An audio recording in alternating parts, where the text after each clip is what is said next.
रात्रि क्लास चल रहा था 29/8/1964। दूसरे पेज के मध्य आदि में बात चल रही थी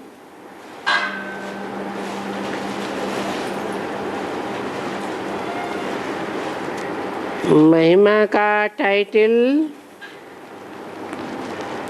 जो श्री श्री है वो और कोई को नहीं मिल सकता है सिवाय परमपिता परमात्मा पतित पावन के। फिर उनको कहा जाता है जगत पिता पतित पावन, जगत गुरु। तो उनकी कितनी महिमा है।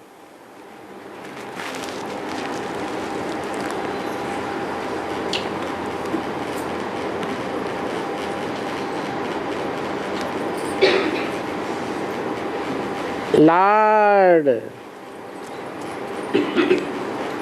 जैसे कि वो साहब लोग होते हैं ना,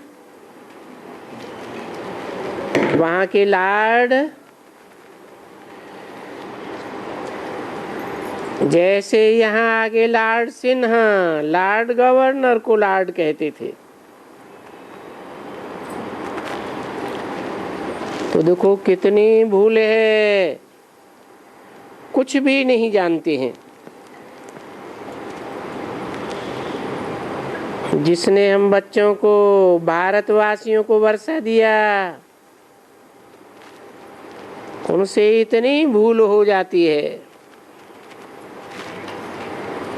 भारत को कुछ पता नहीं होता है कि निराकार शिव के ये मंदिर कैसे और किस शरीर में आए।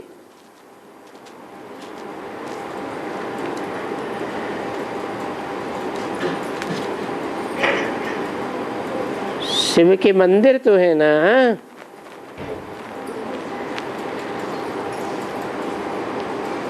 हाथ पांव नाक आंख कान जैसी निराकार मूर्ति है ना। हाथ पांव तो नहीं है, आंख कान आदि नहीं है,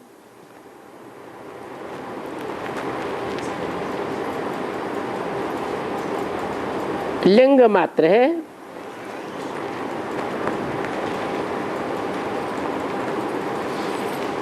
इससे साबित होता है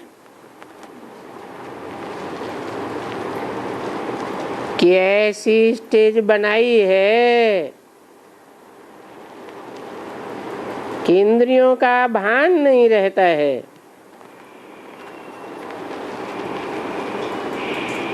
जैसे इंद्रियां होते हुए भी है नहीं।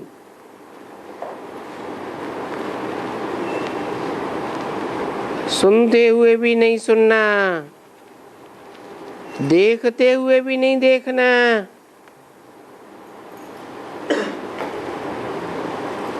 तो उस स्टेज को कैसे दिखाया जाए।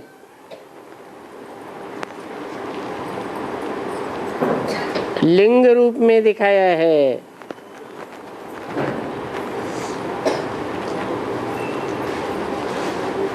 ऐसे नहीं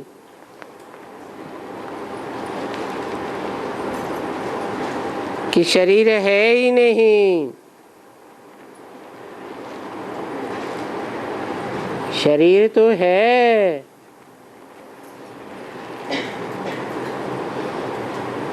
लेकिन इंद्रियों का भान नहीं।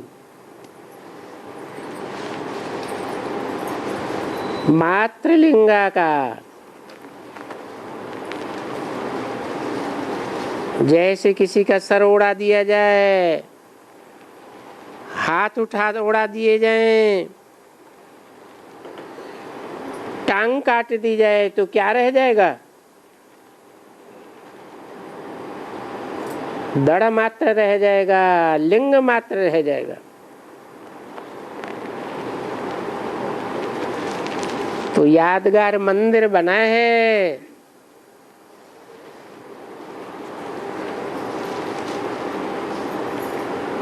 जिसमें प्रवेश किया।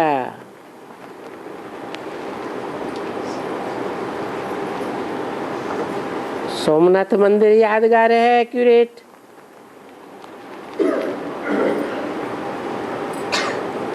उस लिंग में हीरा जड़ा हुआ था।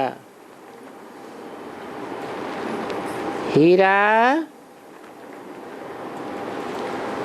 शिव की यादगार है, ज्योति बिंदु की यादगार है। तो क्या ये जो निराकार की यहाँ पूजा होती है, उस निराकार ने आकर क्या किया होगा?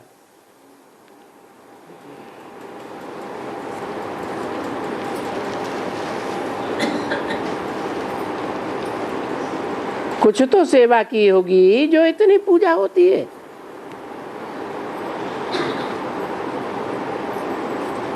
परंतु उस निराकार ने कैसे सर्विस की?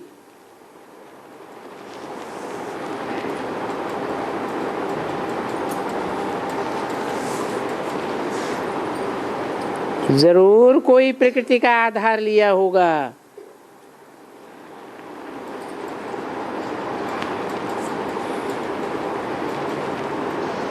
प्रकृति के 5 तत्वों का पुतला।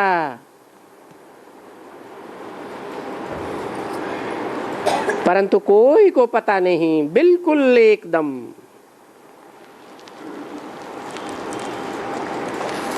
अभी देखो तुम बच्चों को कितनी नॉलेज मिली है। तुम हूबहू नंबरवार पुरुषार्थ अनुसार नॉलेजफुल बनते हो, क्योंकि नॉलेजफुल के बच्चे हो ना, तो जरूर वो नॉलेजफुल बनाएगा।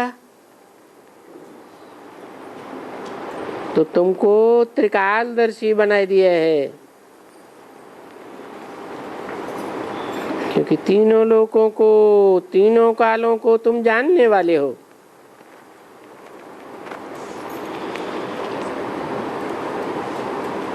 कौन कौन से 3 लोग?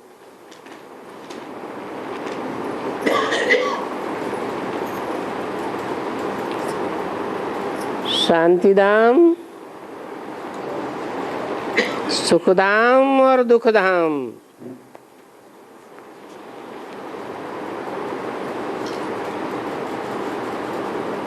तीनों कालों को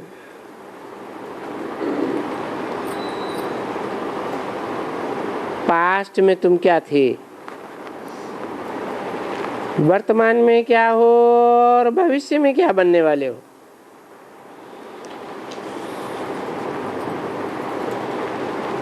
ऐसा कोई मनुष्य ऐसे है थोड़े ही यहाँ इस दुनिया में। इतने विद्वान आचार्य पंडित, बड़े बड़े घमंडी मंडलेश्वर, वास्तव में तुम बच्चे जो जानते हो, तुम प्रूफ कर सकते हो। यानी जो अपने क्रिएटर को नहीं जान सकते हैं,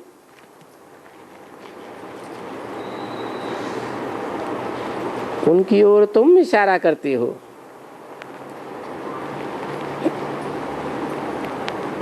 भले बाबा बाबा कहते हैं, लेकिन गॉड को न जाने, बाप को न जाने, और गीत गाते रहे गॉड फादर, उनको जाने नहीं, ना उनके वर्षे को जाने।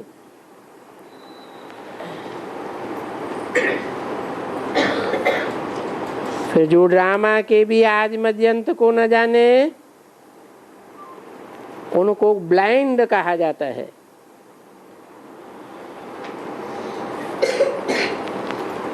तो है ना बरोबर अंधे की औलाद अंधे। फिर अंधों को लाठी मिली।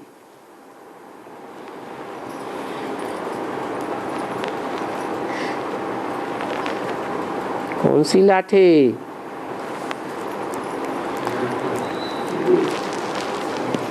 ज्ञान की लाठी मिली। कहा ही जाता है वो बाप अंधे की लाठी। तो देखो अभी आए हैं ना, फिर गाया हुआ है अंधे की औलाद। और ये अंधा किसने बनाया? अरे रावण की औलाद हैं, इसलिए आसुरी संप्रदाय। किसी की संप्रदाय? रावण की संप्रदाय। इसलिए नाम है सभी हिरण्यकश्यप, कंसी, जरासिंधी, शिशुपाल, अकासुर, बकासुर, फलाना फलाना। देखो कितने नाम दिए हुए हैं।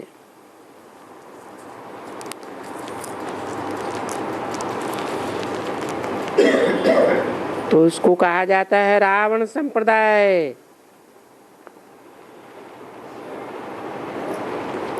ढेर के ढेर नाम हैं। हिरण्यकश्यप, हिरण्य सोने को कहा जाता है।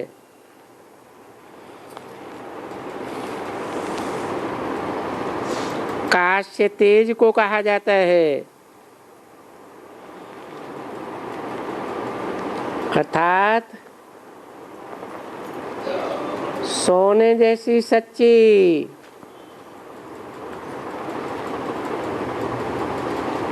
तेजवान आत्माएं।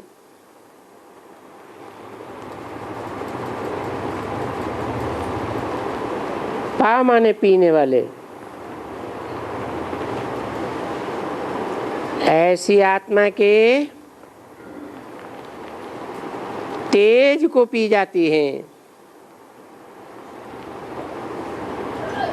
उन्हें हिरण्यकश्यप कहा जाता है।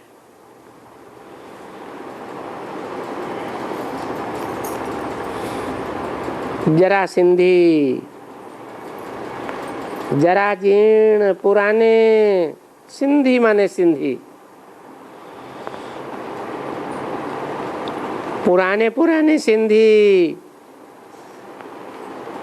जिनके हाथों में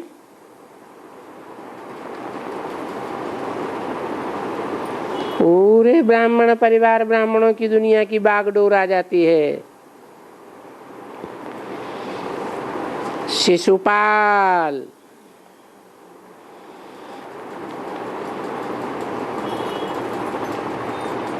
शिशु की तरह जो आत्माएं हैं,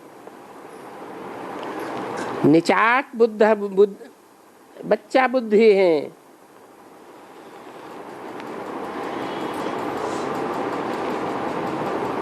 ऐसी आत्माओं को पालने वाले हैं।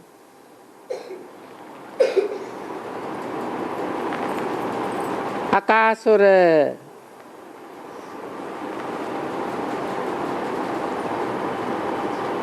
अक के फूल की तरह दुर्गंध छोड़ने वाले असुर।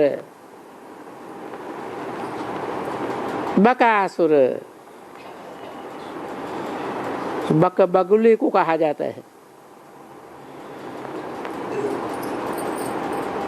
बगुले की तरह तपस्या करने वाले एक टांग पर खड़े हुए देखे जाते हैं।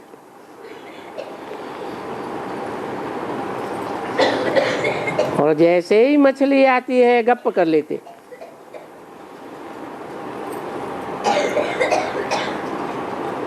लोग समझते ये तो बड़े तपस्वी हैं। तो ये जो नाम है उनके काम के आधार पर है। इसको कहा जाता है रावण संप्रदाय, क्योंकि इन सब का मुख्य फिर रावण को कहेंगे।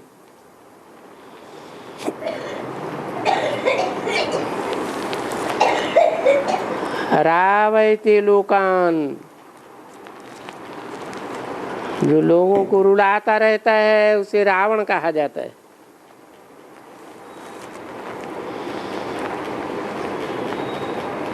क्योंकि वो जैसे उनके बाल बच्चे हो जाते हैं ना, रावण संप्रदाय, और ये है राम संप्रदाय। बाद में गाते भी हैं राम गयो रावण गयो जिनको बहु परिवार।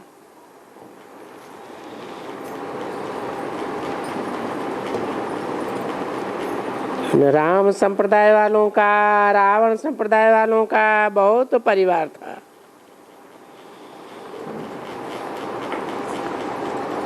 दोनों को मिला के कितना कहेंगे? 500-700 करोड़।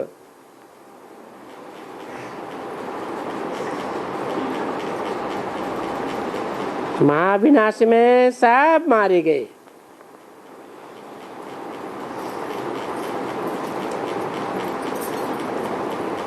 अभी जानते हो ना राम का कितना थोड़ा परिवार है।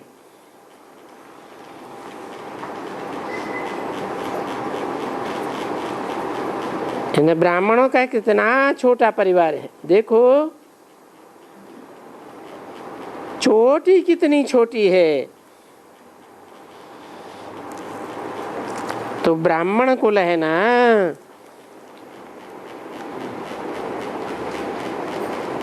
और ये बाकी बचे वो कौन?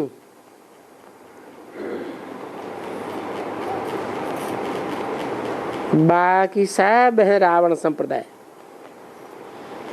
राक्षस संप्रदाय। जी कहते हैं कि देखो बच्चे, तुम अखबारें तो नहीं पढ़ते हो, नहीं तो एक MP कृपलानी है, खुद भी अखबार में ये लोग डालते हैं कि ये है राक्षसों का राज्य। बरोबर ये है असुरों का राज्य। और बाप आकर के फिर ईश्वरीय राज्य स्थापन कर रहे हैं। इसे राम राज्य कहो, ईश्वरीय राज्य कहो। बाप आकर के फिर तुम बच्चों को विश्व का मालिक बनाते हैं। 29-64 की वाणी का 3रा पेज। विश्व का मालिक बनाते हैं, सो भी निष्काम सेवा करते हैं।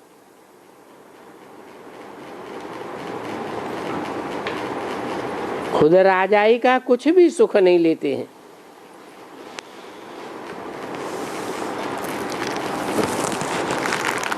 वो आत्माओं का बाप है ही या भोक्ता? तो उनकी कही जाती है निष्काम सेवा। बाकी तो दुनिया में सब कामना वाले हैं, सबको अपना अपना रथ है, सब स्वार्थी हैं। कहते भले हैं हम निष्काम सेवाधारी हैं, लेकिन निष्काम सेवाधारी एक के अलावा कोई है ही नहीं।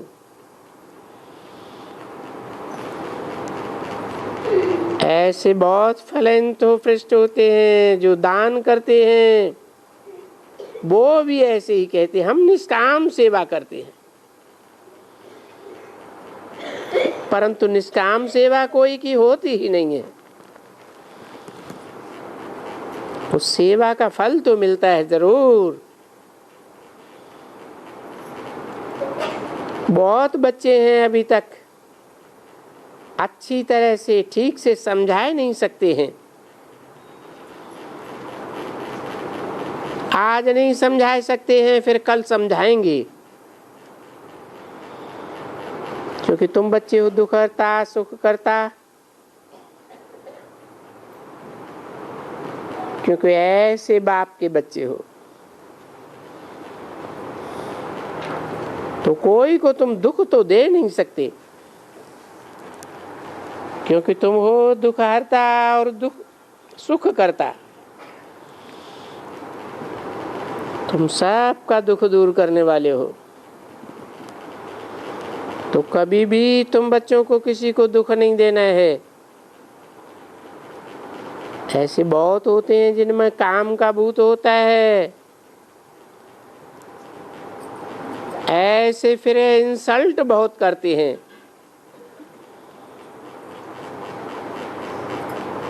कोई को बहुत दुख देते हैं।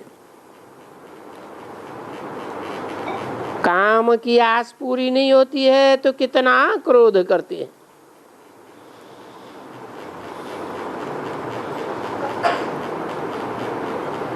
तुम बच्चों को वहां कराची में सिखलाते थे। कोई बच्चे में क्रोध होता था, कोई के साथ क्रोध करता तो समझाया जाता था, अरे इनमें क्रोध का भूत है, इनको वहां किनारे पर जाकर के बैठाओ। क्योंकि भूतों से मनुष्य डरते हैं ना।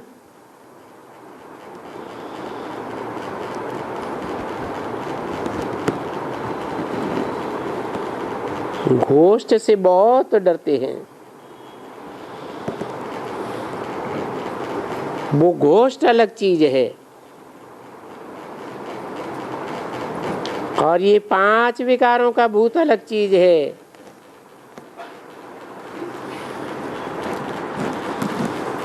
वो जो घोस्ट होते हैं उनको शरीर नहीं मिलता है तो उनकी आत्मा थोड़ा भटकती है। और ये जो काम क्रोध आदि भूत हैं ये तो सभी 2500 वर्ष के दुश्मन हैं। वास्तव में भारत के बड़े दुश्मन ये रावण, ये 5 विकार रूपी माया, और उनका किसी को भी पता नहीं है। बाकी तो बहुत बातों का पता है। बहुत दुश्मन आए, मुसलमान आए, अंग्रेज आए, फलाना आए, चीन भी आए, तो उन बच्चों को ये मालूम पड़ता है कि ये दुश्मन है, और कोई को ये मालूम नहीं कि ये रावण दुश्मन है भारत का। और उस दुश्मन को 2500 वर्ष हुआ, उनको पता ही नहीं है। क्योंकि कलयुग की आयु लगा दी है बहुत बड़ी, कहते हैं 40,000 वर्ष पड़े हैं। तो बेचारों को कहाँ से हिसाब आवेगा। ये तो बड़ी बड़ी ईश्वरीय कॉलेज है, इसमें बहुत कुछ समझने की बातें हैं, ढेर के ढेर पॉइंट्स हैं। है भी बहुत थोड़ी, जैसे बीज और झाड़, तो बुद्धि में आ जाता है बरोबर बीज में से ये झाड़ निकला। झाड़ का बैठ करके टालियां और पत्ते वगैरह गिने जा सकते हैं।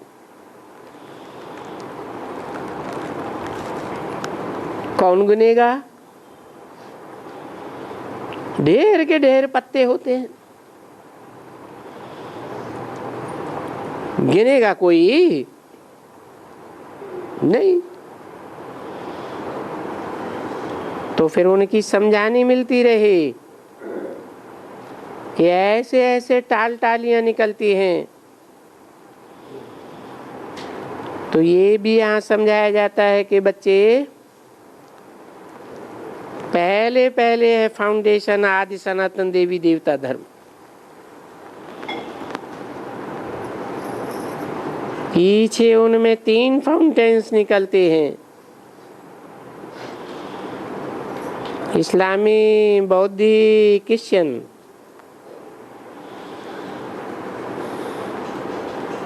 इसको अंग्रेजी में फ्लावर वास भी कहते हैं। हिंदी में क्या कहेंगे? कोई ने कहा गुलदस्ता, नहीं। फिर किसी ने कहा गुलदान,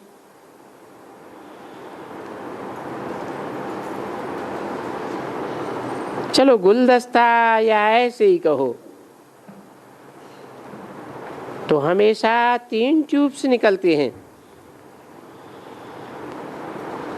बरोबर इस्लामी, बौद्धी, क्रिश्चियन। फिर देखो उनमें कितनी टालियां, फिर छोटी छोटी डालियां, कितने पत्ते निकलते रहते। तो ये फिर समझने में टाइम लगता है, परंतु सिर्फ बीज और झाड़, बाबा और वर्षा देखो कितना सहज है। तभी तो बाप दादा कितना तुम बच्चों को समझा करके कितना समझावे। अच्छा, अभी बाप को तो याद करो, मन मना भव। ये मन मना भव का भी अर्थ उन्होंने लिखा है ना। कहते हैं मुझे अपने बाप को याद करो और चतुर्भुज रूप को याद करो। मध्याजी भव को कहते हैं कि चतुर्भुज को याद करो।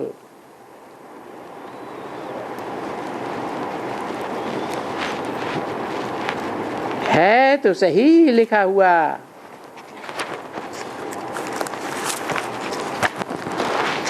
लिखा हुआ है कि मनमना भव मध्याजी भव, परंतु किसको याद करें? 29, 64 की वाणी का चौथा पेज। कहते भी हैं सर्वधर्मान परित्यज्य,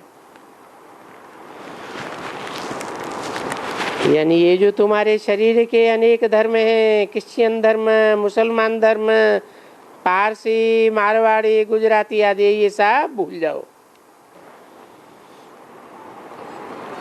अपन को सिर्फ आत्मा निश्चय करो। इसको कहा जाता है सभी देह के धर्म देह सहित सब भूल जाओ। अपन को सिर्फ आत्मा निश्चय करो। माम एकम, यानी मुझे अपने एक बाप को याद करो।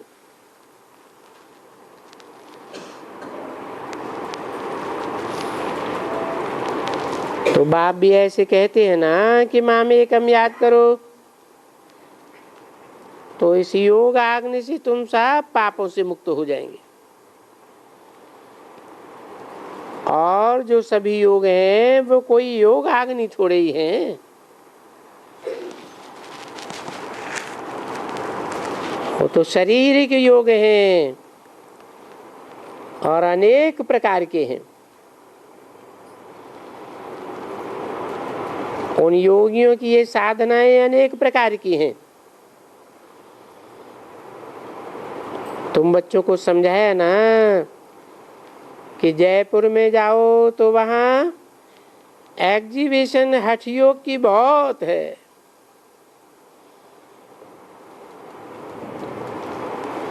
और बाप तो आकर के एक ही बार योग मना याद सिखलाते हैं।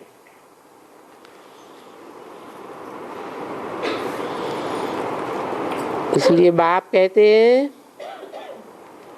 तुम लोग योग योग का अक्षर नहीं लो, ये तो कामन अक्षर हो जाता है। बाप की अच्छी बात होती है, बाबा को याद करो। हे आत्माएं, मुझे अपने बाप को याद करो, ऐसे कहते हैं। तो उससे ही तुम पावन बनेंगे। क्योंकि जिसको याद करेंगे वैसे ही बनेंगे, और कोई उपाय नहीं है। इस योगाग्नि से ही तुम्हारे पाप दग्ध होंगे।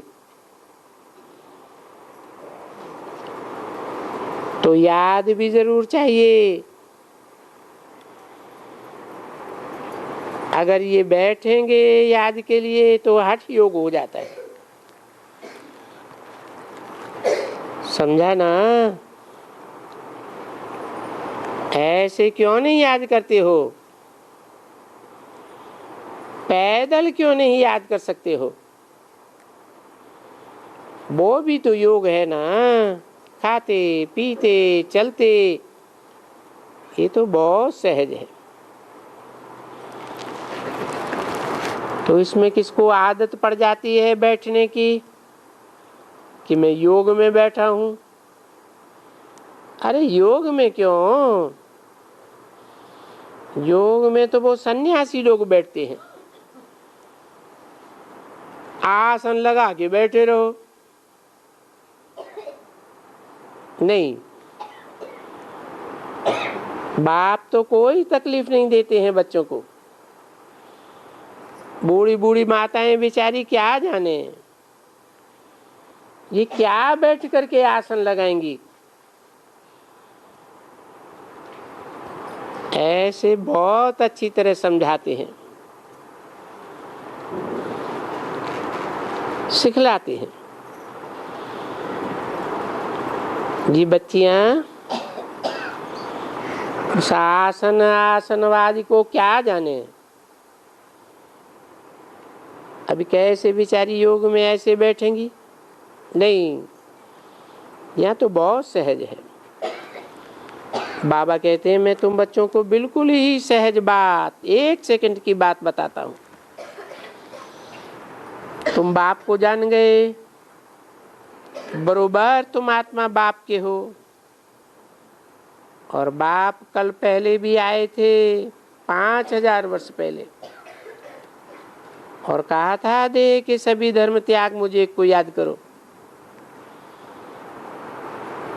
क्योंकि मैं हूं ही लिबरेटर, रावण के दुखों से छुड़ाने वाला, और तुम्हारा गाइड भी हूं, या ना तुम्हारा पंडा भी हूं। तुम पांडव सेना हो तो तुम सब पंडे हो। इसको क्या सिखलाने के लिए? रूहानी यात्रा सिखलाने के लिए। बाप भी यही सिखलाते हैं। तो पंडे हो, रूहानी पंडे, वो हैं जिस्मानी पंडे। वो तुम्हारे जिस्म को खींच कर ले जाते रहे तीर्थों आदि ठिकानों में। ये बाप तुम्हारी आत्मा को आकर्षित करते हैं। वो भी तुम ब्राह्मण हो, वो भी ब्राह्मण तुम भी ब्राह्मण। वो झूठे ब्राह्मण और तुम तो सच्चे बनते हो। ब्रह्मा की औलाद को ब्राह्मण कहा जाता है। कौन सी औलाद? मुखवंशावली नहीं, शास्त्रों में लिखा है ब्रह्मा के मुख से ब्राह्मण निकले। तो तुम मुखवंशावली ब्राह्मण हो। ऐसे नहीं ब्रह्मा के मुख में कोई मशीन रखी थी जिसमें निकल पड़े। नहीं, ब्रह्मा के मुख से जो वाणी निकली उस वाणी को फॉलो करने वाले तुम ब्राह्मण हो।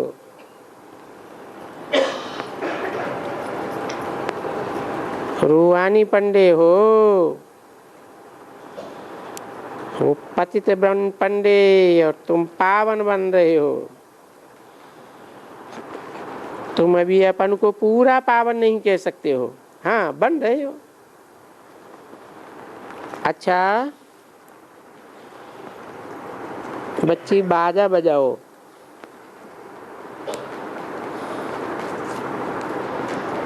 जोड़ी भी चाहिए और बाजा भी चाहिए। कोई बच्चे ने कहा हारमोनियम, हाँ, हारमोनियम भी। फिर कभी कोई ऐसी बच्चियां आती हैं, देखो याद रख लेना, कोई समय में बड़ी बड़ी गाने वाली जो फर्स्ट क्लास एक्टर्स होंगी, एक दिन वो भी आवेंगी।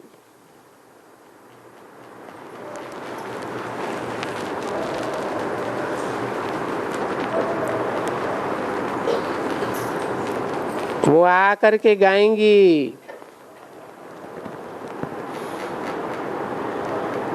तो उनके लिए डुक्कर भी चाहिए।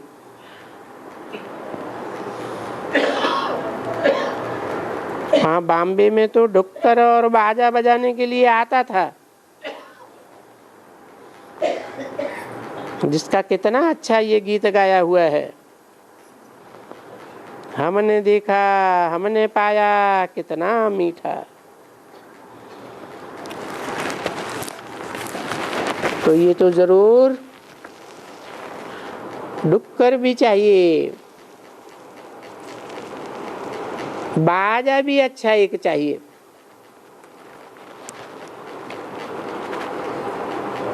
डुक्कर की जोड़ी चाहिए।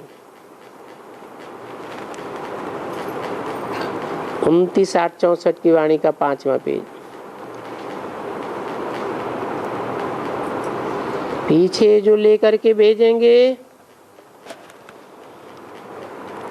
उनको उनका पैसा भेज देंगे।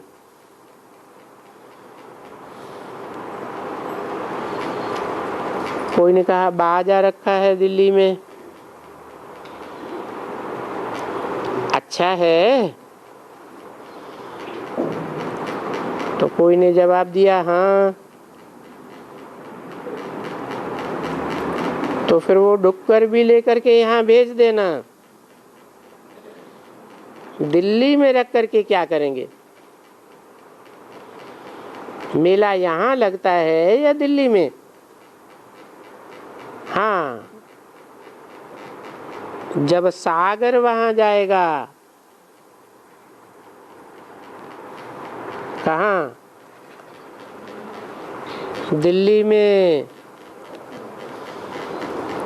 क्योंकि वो सागर भी बोलता चालता है ना, वो सागर चैतन्य है ना।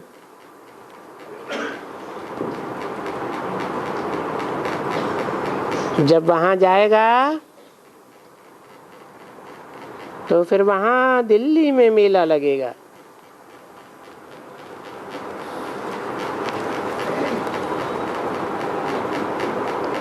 नहीं तो जहां जाएगा वहां मेला लगेगा।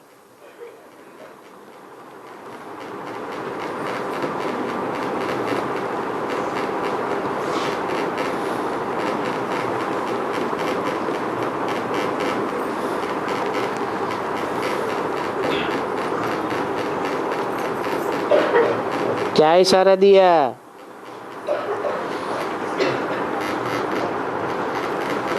बोला मेला यहाँ लगता है या दिल्ली में लगता है? उस समय सन 64 में तो मेला वहीं लगता था। कहाँ? जहाँ ये वाणी चली,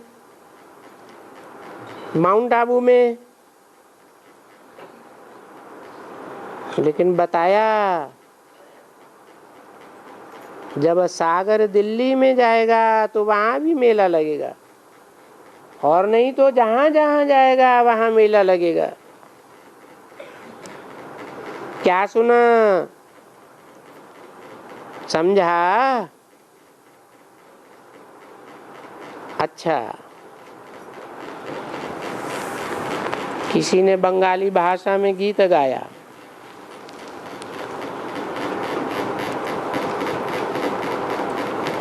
कोई कलकत्ते वाले जानते हैं? कोई ने कहा जी हाँ बाबा जानते हैं। कौन? अच्छा, जिन्होंने सुना वो यहाँ आवे और सुनावे।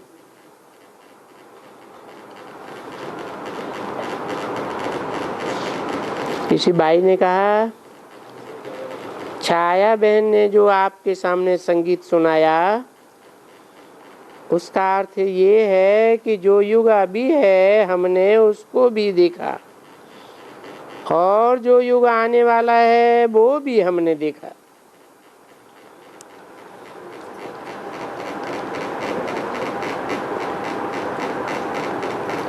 जो हमारे पास पास्ट हो गया उसको भी देखा। जो ज्ञान हमने यहाँ आकर के सुना उससे हमारी आंखें खुल गईं और हमने देख लिया कि त्रिकाल कैसा। जैसे त्रिकालदर्शी के ऊपर ये गीत गाया गया, जैसे बाबा त्रिकालदर्शी है वैसे ही त्रिकालदर्शी बाबा ने हम बच्चों को भी बनाया।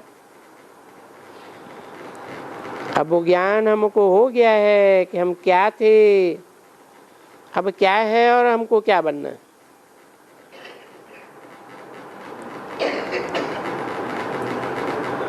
देखो ये गीत बच्ची ने आपे ही बनाया है। उन्होंने कहा हाँ जी, पास्ट प्रेजेंट फ्यूचर के ऊपर इसने अपना ही बनाया, तो ये ज्ञान की मूर्ति ठहरी। ये वहां बहुतों को समझाती होगी।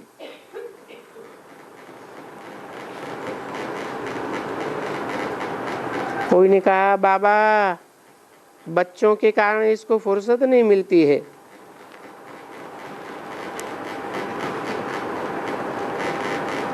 दूसरे भाई ने कहा बहुत पुरुषार्थी है, ये सर्विस करनी है ना, अंधों की लाठी जरूर बनना है, क्योंकि दुखी है ना। तुम अभी दुखहर्ता सुखहर्ता हुई हो, सो भी 21 जन्म के लिए।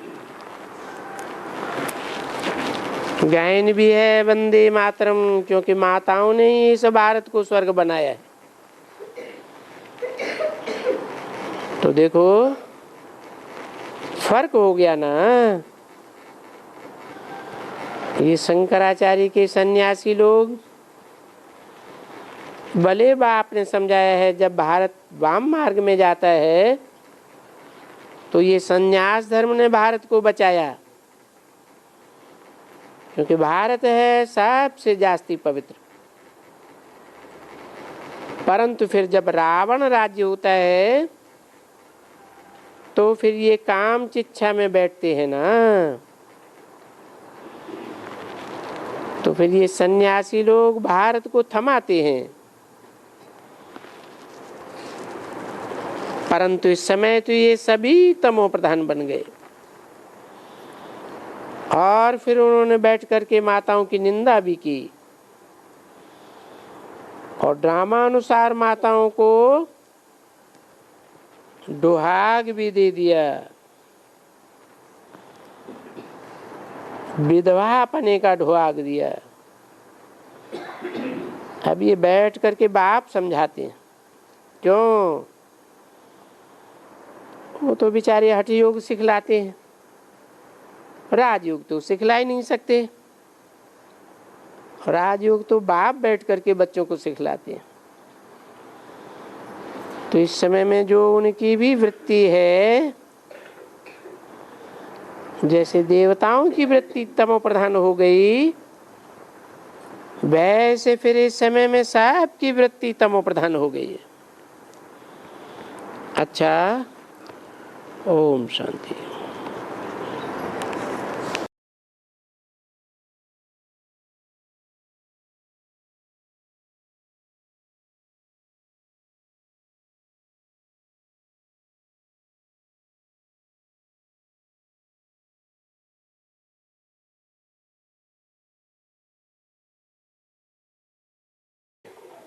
वो बच्ची कहती है मैं मर जाऊंगी, शादी अगर करूंगी तो ब्राह्मण से करूंगी, क्योंकि ब्राह्मण ही बनी है ना। अभी उनको ब्राह्मण कहां से ले आऊं? फिर तो मुझे ब्राह्मण पकड़ना पड़े।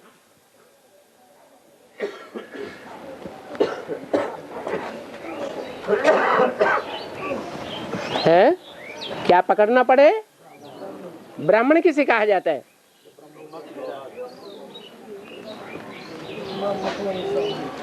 ब्रह्मा की औलाद भी तो दो तरह के हैं, एक मुखवंशावली, एक कुखवंशावली। मुखवंशावली माने जो बाप मुख से कहते हैं उन बातों को मानने वाला, और कुखवंशावली जो बाप के मुख की वाणी को महत्व नहीं देता, ब्रह्मा की वैद वाणी को महत्व नहीं देता, लेकिन गोद को ज्यादा महत्व देता। गोद ज्यादा याद आती है।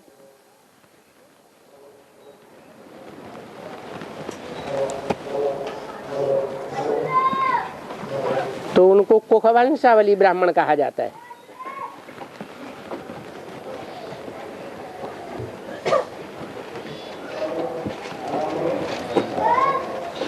तो ब्राह्मण पकड़ना पड़े।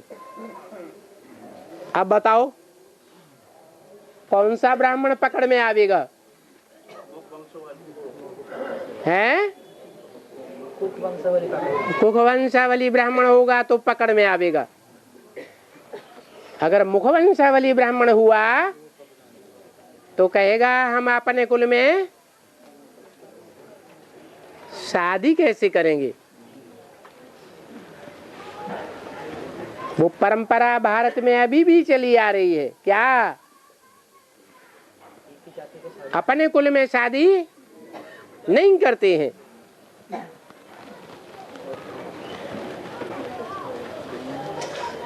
तो बाबा ने कहा पीछे मैं कहूंगा अच्छा तुम्हारा गंधर्व विवाह भी तो होता है ना,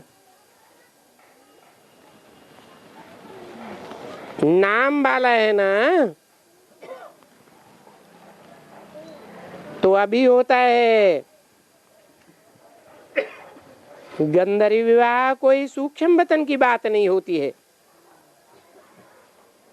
यहाँ की बात है। तुम हमको बताएंगे कि बरोबर ये सन्यासी डरपोक हैं, कायर हैं, घर छोड़ करके चले जाते हैं।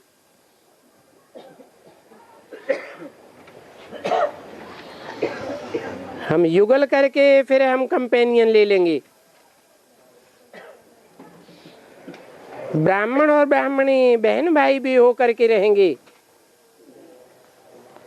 और कंपेनियन भी रहेंगे और बहुत अच्छी तरह से सर्विस में लग पड़ेंगे।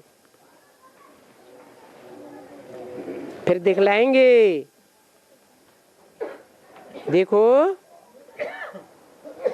हम जोड़ा गृहस्थ व्यवहार में रहते हुए कमल फूल के समान बाल ब्रह्मचारी होकर के रहते हैं।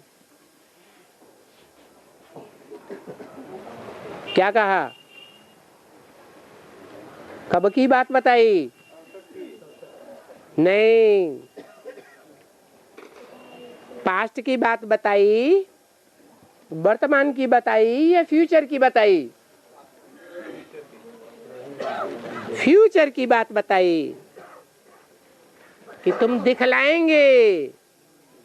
दिखलाएंगे माने फ्यूचर में ऐसा करके तुम दिखलाएंगे जब तुम संपन्न बन जावेंगे।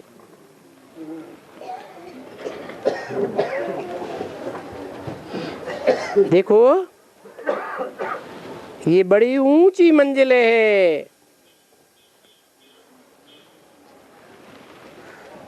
तो इतनी ऊंची मंजिल से डरना थोड़े ही है।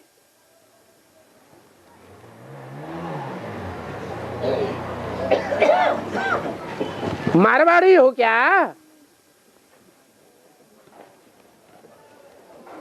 कोई ने जवाब दिया नहीं, मैं यूपी का रहने वाला हूं। देखो यूपी को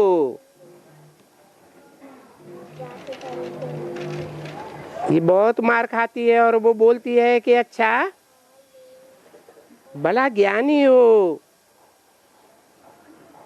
मैं उससे शादी कर दूंगी, शादी कराऊंगी, फिर मैं कोई वक्त देखूंगा। यूपी की एक बच्ची है, इस सभा में कोई बच्ची है क्या? आजकल तो पंजाबी मुसलमान, मुसलमान पारसी, ये सभी चलाते हैं क्या? आपस में शादियां करना चलाते हैं। परंतु यहाँ तो किसी की जान बचाने के लिए मैं खड़ा कर दूं तो कोई ने कहा आप खड़ा कर देंगे तो हो जाऊंगा।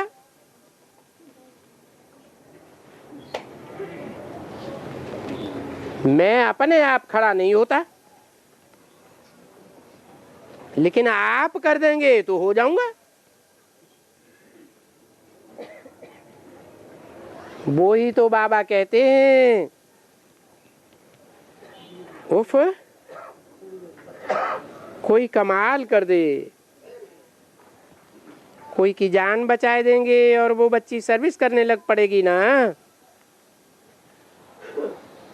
बहुतों में तो झगड़ा हो जाता है, जबरदस्ती उनको शादी कराते हैं, बड़ी जार जार रोती है। कोई तो अपन को मार भी देती है, जहर भी खा लेती है। ऐसी भी बच्चियां और बच्चे हमारे पास हैं। वो लिख देती है बाबा अगर कोई प्रबंध न किया तो मैं डूब मरूंगी, जहर खा लूंगी। फिर उनको बचाना है। क्या समझते हो? ये खाली बातें नहीं है, यहाँ तो बर्तू भी चाहिए बड़े।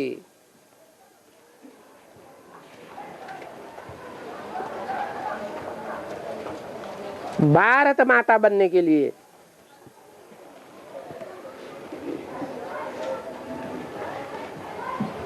कोई ने कहा भारत में ही तो बनने के लिए आया हूं।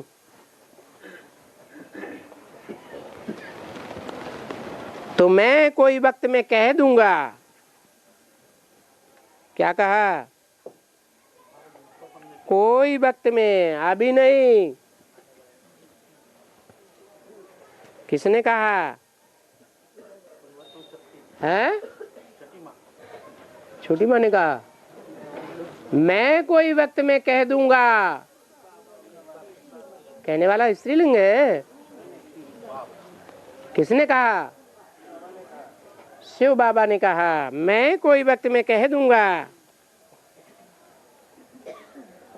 बाबा के हम जिन्स को बचाना है,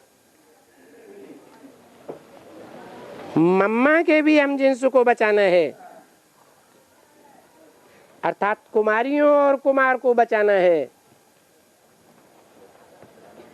क्योंकि बड़ी मार खाती हैं।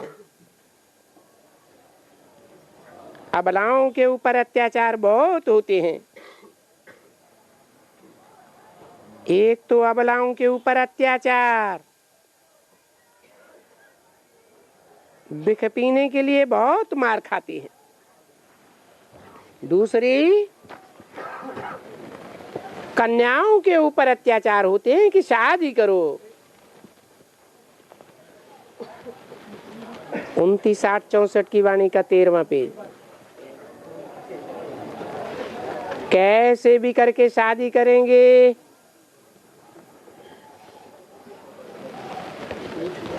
और लूख में शादी करेंगे। फिर कोई अग्रवाल होगी या फलाना भी होगी।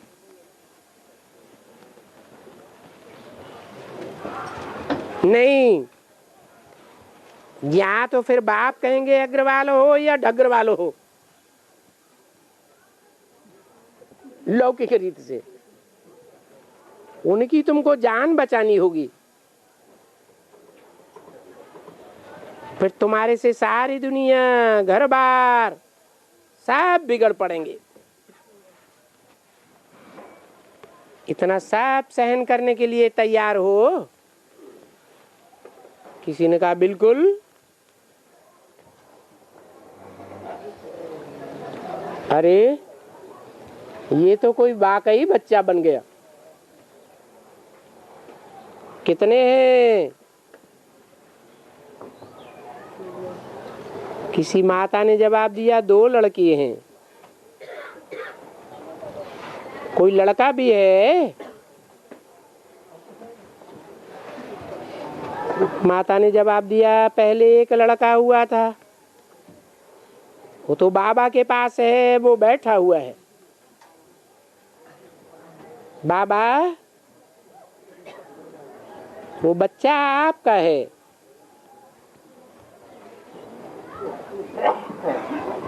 माता ने कहा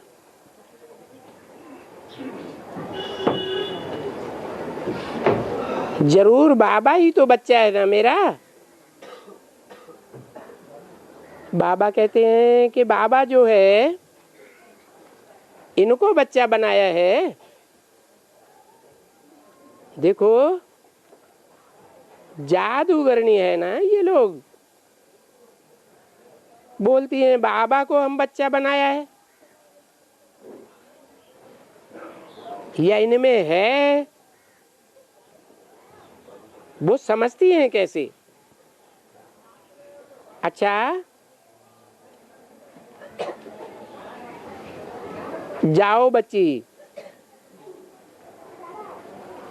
कोई को पांव न लगे। बंगाल में ये बड़ा कायदा है। क्या? कोई को पांव न लगे। अगर लग जाता है तो क्या करते हैं? माथा झुकाए लेते हैं, लगाए देते हैं। तो कोई को भी पांव लगेगा तो फिर कहेंगे आई एम सॉरी। वो है बाबा। और फिर ये जो इन द्वारा अडॉप्ट कर रहे हैं, तो जैसे कि माता पिता, क्योंकि अभी जैसे माता हो जाती है, परंतु ये मेल है ना, माता पिता कैसे सर्विस कर सकें? इसलिए ये मम्मा निमित्त है।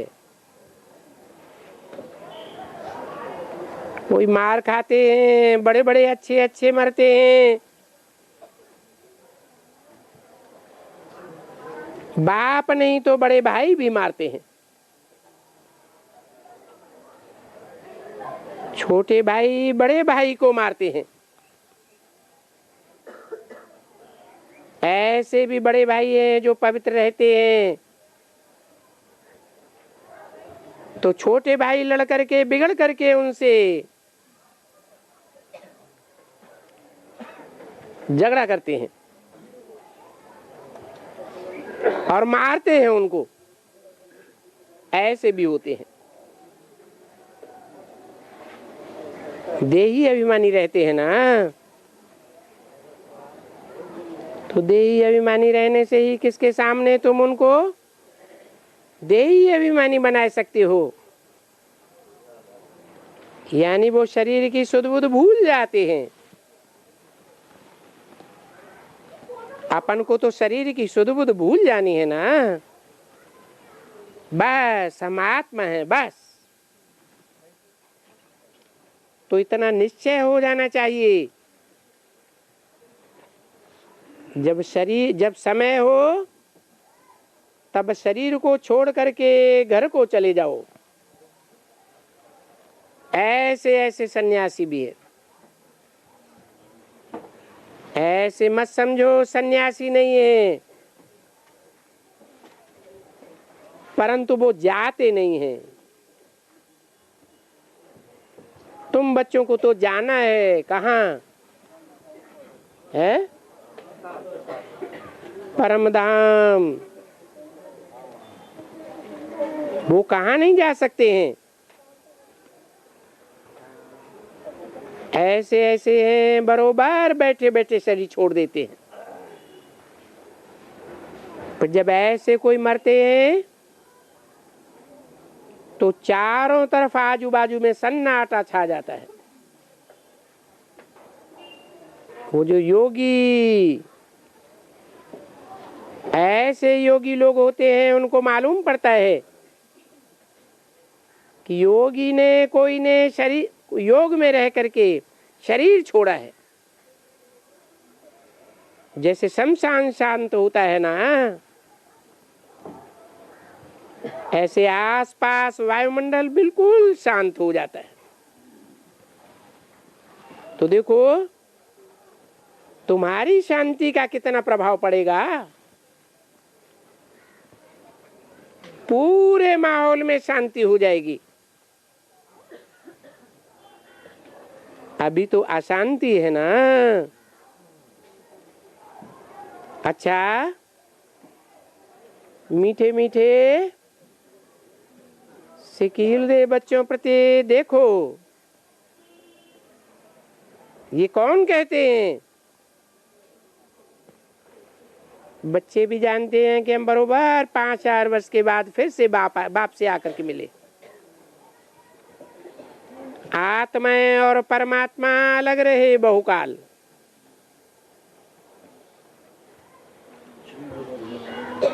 बहुकाल तो भारत के आदि सनातन देवी देवता धर्म वाले ही है ना।